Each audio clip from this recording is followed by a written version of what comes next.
নমস্কার। আজকে আমরা আলোচনা করব হস্তকরতলে সঞ্চয় বা ধনভাব। হস্তকরতলে কোন চিহ্ন থাকলে আপনি ধনী হতে পারবেন বা আপনার হাতে অর্থ থাকবে সবসময় সঞ্চয়। দেখুন, হস্তকরতলের মধ্যে এটা আমরা জানি সবসময়, এটা হৃদয় রেখা, এটা আয়ু রেখা, এটা শিরোরেখা, এটা হচ্ছে ভাগ্যরেখা, এটা হচ্ছে বুধ রেখা, এটা হচ্ছে মার্শাল রেখা। ঠিক আছে। হস্তকরতলে যদি এই মণিবন্ধর থেকে কোনো রেখা ওঠে, মণিবন্ধর থেকে কোনো রেখা উঠে যদি আপনার এই মধ্যমার দিকে যায় বা কখনো এরকম রেখা উঠে যদি অনামিকার দিকে যায়, স্পষ্ট সুন্দর গভীর রেখা যদি অনামিকার দিকে যায়, মণিবন্ধর থেকে যদি কোনো সোজা রেখা উঠে মধ্যমার দিকে যায় অথবা এরকম মণিবন্ধর থেকে রেখা উঠে সোজা অনামিকার দিকে যায় এবং হাতটা যদি একটু শক্ত হয়, তাহলে এদের জীবনে প্রচুর অর্থের আসবে, প্রচুর টাকা আসবে বা এরা পুত্র সন্তান কন্যা নিয়ে এরা সুখ শান্তি জীবনযাপন করবে। যদি মণিবন্ধর থেকে রেখা উঠে মধ্যমাতে যায় বা মণিবন্ধর থেকে রেখা উঠে অনামিকার দিকে যায় সোজা এবং হাতটা যদি হস্তকরতলটা যদি শক্ত হয়। আচ্ছা, এটাকে আমরা বলছি ভাগ্যরেখাও বলছি। করতলে এই ভাগ্যরেখার মধ্যে যদি এরকম মৎস্য চিহ্ন থাকে, এরকম যদি এরকম মৎস্য চিহ্ন থাকে, মৎস্য চিহ্ন থাকে বা এরকম পদ্ম চিহ্ন থাকে, তাহলে এই ব্যক্তি প্রচুর জ্ঞানী হয় এবং প্রচুর অর্থের মালিক হয়। এই ভাগ্যরেখার মধ্যে যদি মৎস্য চিহ্ন থাকে, এটা যে মৎস্য চিহ্ন, এরকম যদি মৎস্য চিহ্ন থাকে এবং বা এরকম পদ্ম ফুলের মতো চিহ্ন থাকে, তাহলে ওই ব্যক্তি প্রচুর ধনবান হয় এবং খুব বিদ্বান জ্ঞানী ব্যক্তিও হয়। মণিবন্ধে যদি এরকম হঠাৎ এরকম ত্রিভুজ থাকে, মণিবন্ধে যদি এরকম ত্রিভুজ থাকে, তাহলে এটা কিন্তু হঠাৎ অর্থপ্রাপ্তি বোঝায়। মণিবন্ধে ত্রিভুজ চিহ্ন থাকলে হঠাৎ অর্থপ্রাপ্তি বোঝায়। আবার করতলে যদি এরকম মৎস্য চিহ্ন থাকে, তাহলেও অনেক টাকার মালিক হবে। যদি পদ্ম চিহ্ন থাকে এই ভাগ্যরেখা ছাড়াও, তাতেও কিন্তু অনেক টাকার মালিক হবে। আবার করতলের মধ্যে স্পষ্ট সুন্দর এরকম ঊর্ধ্বরেখা বা ভাগ্যরেখা থাকবে, সঙ্গে যদি এরকম বৃহৎ ত্রিকোণ হয়, এই ধরুন এটা ত্রিকোণ একটা, দেখুন এই বৃহৎ ত্রিকোণ, এটা হচ্ছে আপনার ভাগ্যরেখা, এটা হচ্ছে আপনার বুধ রেখা বা স্বাস্থ্যরেখা, আর এটা হচ্ছে হৃদয় রেখা। এই তিনটা দ্বারা একটা ত্রিভুজ তৈরি হয়েছে। এটা হচ্ছে স্বাস্থ্যরেখা বা বুধ রেখা, এটা হচ্ছে হৃদয় রেখা, এটা হচ্ছে ভাগ্যরেখা। এই তিনটের দ্বারা যদি এরকম বড় ত্রিভুজ থাকে হাতের মধ্যে, বা এটাকে আমরা বৃহৎ ত্রিকোণ বলছি, অথবা যদি এরকম চতুষ্কোণ চিহ্ন থাকে, দেখুন এটা হচ্ছে শিরোরেখা, হৃদয় রেখা, ভাগ্যরেখা এবং বুধ রেখা তারা যদি এরকম চতুষ্কোণ চিহ্ন হয়, তাহলে ওই ব্যক্তিরও কিন্তু প্রচুর অর্থের মালিক হবে বা প্রচুর সম্পত্তির মালিক হবে। হস্তকরতলে যদি এরকম বৃহৎ ত্রিকোণ চিহ্ন বা এরকম বৃহৎ চতুর্ভুজ চিহ্ন থাকে, তাহলে ওই ব্যক্তি কিন্তু সম্পত্তির অনেক মালিক হবে। আবার করতলের মধ্যে যদি এরকম তুলাদণ্ড চিহ্ন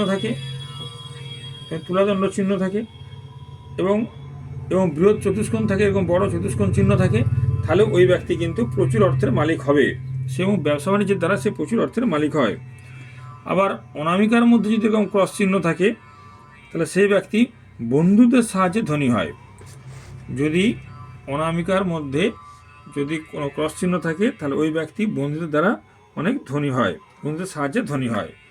আবার যদি মধ্যমার মধ্যে এরকম ক্রস চিহ্ন থাকে, তাহলে ওই ব্যক্তি কোনো গুপ্তধন বা হঠাৎ কোনো প্রাপ্তি বা কোনো দৈব ধন বা ঠাকুরের কোনো সম্পত্তি পেয়ে কিন্তু সে অনেক ক্ষেত্রে বলবান, অনেক বড় লোক হয়। যদি মধ্যমার মধ্যে এরকম ক্রস চিহ্ন থাকে, তাহলে গুপ্তধন বা কোনো দৈব সম্পত্তি এসব দ্বারা কিন্তু সে খুব বড় লোক হয়, যদি মধ্যমাতেও ক্রস চিহ্ন থাকে। বৃদ্ধাঙ্গুলিতে যদি এরকম চক্র চিহ্ন থাকে, তাহলে ওই ব্যক্তি পিতামাতার সম্পত্তি দ্বারা বড় লোক হয়, যদি বৃদ্ধাঙ্গুলিতে এরকম চক্র চিহ্ন থাকে। মধ্যমাতে যদি এরকম জব চিহ্ন থাকে, মধ্যমার মধ্যে এরকম যদি জব চিহ্ন থাকে বড়, বা বৃদ্ধাঙ্গুলিতে যদি এরকম বড় জব চিহ্ন থাকে, তাহলে ওই ব্যক্তি অপরের অর্থে বড় লোক হয়। যদি মধ্যমার মধ্যে এরকম জব চিহ্ন থাকে বা বৃদ্ধাঙ্গুলির মধ্যে এরকম জব চিহ্ন থাকে, তাহলে ওই ব্যক্তি অপরের ধনে বড় লোক হয়। বৃহস্পতির, এটা যে বৃহস্পতির মাউন্ট, এই বৃহস্পতির ক্ষেত্রে যদি ত্রিকোণ চিহ্ন থাকে তাহলে জাতক ভাগ্যবান হয় এবং যথেষ্ট অর্থের মালিক হয় এবং বিদ্বানও হয়। বৃহস্পতির ক্ষেত্রে যদি ত্রিভুজ চিহ্ন থাকে তাহলে জাতক ভাগ্যবান হবে, প্রচুর অর্থের মালিক হবে এবং সে খুব পড়াশোনায় খুব ভালো হয় বা খুব জ্ঞানী ব্যক্তি হয়। এটা হচ্ছে আমাদের হৃদয় রেখা এবং এটা হচ্ছে শিরোরেখা। এটা হচ্ছে হৃদয় রেখা, এটা হচ্ছে শিরোরেখা। এর মাঝে যদি এরকম ক্রস চিহ্ন থাকে, এই হৃদয় রেখা এই শিরোরেখার মধ্যে যদি ক্রস চিহ্ন থাকে তাহলে জাতক কিন্তু যথেষ্ট ভাগ্যবান হবে, ধনবান হবে এবং ধর্মপরায়ণ হবে, যদি হৃদয় রেখা ও শিরোরেখার মধ্যে এরকম ক্রস চিহ্ন থাকে।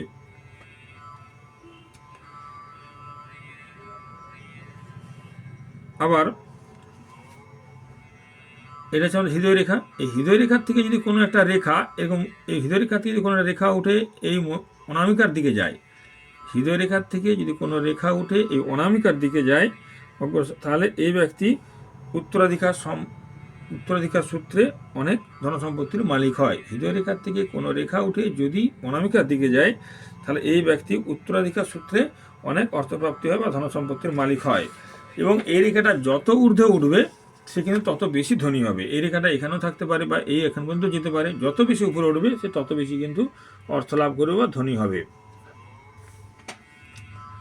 আবার এই তর্জনীতে যদি এরকম চিহ্ন থাকে, চক্র চিহ্ন থাকে, তাহলেও কিন্তু পিতার ধনে সে বড়লোক হয় বা পিতার অর্থে সে বড়লোক হয়। আবার মধ্যমার মধ্যে যদি এরকম জব চিহ্ন থাকে তাহলে সে কিন্তু পরধন প্রাপ্তি তার লাভ হয়, পরধন প্রাপ্তি সে পায়। আবার এটা হচ্ছে আয়ুরেখা। এই আয়ুরেখার সমান্তরালে যদি কোনো রকম রেখা থাকে তাহলে এটাকে আমরা বলি মার্শাল রেখা। তো এই রেখা বা আয়ুরেখা অনুগ্রহ রেখা আমরা বলি, এই রেখাটা যদি থাকে তাহলে ওই ব্যক্তি কোনো নারীর সম্পত্তি নিয়ে বড়লোক হওয়ার সম্ভাবনা থাকে। ওই ব্যক্তি কোনো না কোনো নারীর সম্পত্তি নিয়ে বড়লোক হয় বা অর্থবান হয়। আবার এই শিরোরেখার থেকে যদি কোনো রেখা উঠে, এই শিরোরেখার থেকে কোনো রেখা উঠে যদি বৃহস্পতির দিকে যায়, এই শিরোরেখার থেকে কোনো রেখা উঠে যদি বৃহস্পতির ক্ষেত্রের দিকে যায় এবং আরেকটা এরকম রেখা উঠে যদি শনির ক্ষেত্রের দিকে যায়, শিরোরেখার থেকে কোনো রেখা উঠে যদি বৃহস্পতির দিকে যায় আর শিরোরেখার থেকে কোনো রেখা উঠে যদি শনির দিকে যায়, এই দুটো রেখা যদি একসাথে যায় তাহলেও কিন্তু জাতক যথেষ্ট ধনবান হয় এবং জ্ঞানী হয়। আর রবির ক্ষেত্রে ঊর্ধ্বমুখী এরকম যত রেখা থাকবে, ঊর্ধ্বমুখী যত সরল রেখা থাকবে এবং যেগুলো ছিল কোনো ভাঙাভাঙি থাকবে না, স্পষ্ট সুন্দর থাকবে, তাহলে ওই ব্যক্তি কিন্তু প্রচুর অর্থ উপার্জন করতে পারবে এবং সমাজে সে ধনী বলে খ্যাতি লাভ করবে। যদি রবির ক্ষেত্রে স্পষ্ট সুন্দর এরকম রেখা থাকে এবং মাউন্টটা যদি একটু খোলা হয় তাহলে ওই ব্যক্তি প্রচুর ধনসম্পত্তির মালিক হবে এবং সে এলাকায় ধনী ব্যক্তি বলে পরিচিত হবে। এই রবি রেখা যত স্পষ্ট হবে, সুন্দর হবে, জাতক তত অর্থের মালিক হবে। আবার এটা হচ্ছে আমাদের বুধ রেখা। এটা বুধ রেখা, এটা বুধ রেখা। এরকম বুধ রেখা যদি স্পষ্ট সুন্দর এবং সবল থাকে, যদি কোনো মোটা না হয়, বেশ ডিপ থাকবে, সোজা থাকবে, তাহলে এই ব্যক্তি প্রচুর ব্যবসার দ্বারা প্রচুর অর্থের মালিক হয়। এই ব্যক্তি ব্যবসার দ্বারা প্রচুর অর্থের মালিক হয়। যদি সুন্দর স্পষ্ট বুধ রেখা থাকে তাহলে ওই ব্যক্তি ব্যবসার দ্বারা প্রচুর অর্থের মালিক হবে। এইভাবে আমরা হাত থেকে বুঝতে পারি যে কোন ব্যক্তি অর্থ সঞ্চয় করতে পারবে বা কোন ব্যক্তি কত টাকার মালিক হতে পারে বা কত বড় ধনী হতে পারে। নমস্কার।